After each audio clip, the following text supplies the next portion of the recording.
Судењето за 9 мината полицајци кои одговараат за злоупотреба на службената положба во врска со дискотеката Пулс почна со подготвително рочиште. Тие се обвинети дека без да направат соодветни проверки, дали Пулс ги исполнува условите за безбедност во сообраќајот, односно дали има доволно паркинг места и дали има нарушување на јавниот ред и мир, дале согласност за да добие лиценца.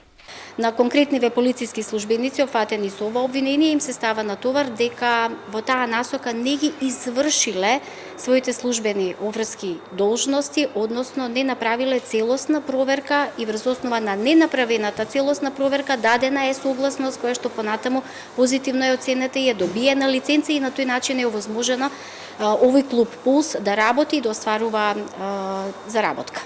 Дел од адвокатите се пожалија дека МВР, но и други институции не им одговориле на нивните барања и се уште ги чекаат потребните докази.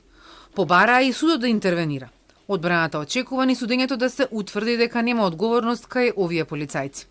Тие наводи ќе ви бидат разјаснети во понатамошниот дел на самата кривична постапка и ќе увидите дека навистина сето тоа она што им се става сега на товар како злоупотреба на службена должност и овластување, нити може да има причинско-последична врска за настанот, ниту може да се градира во тоа кривично дело како 353.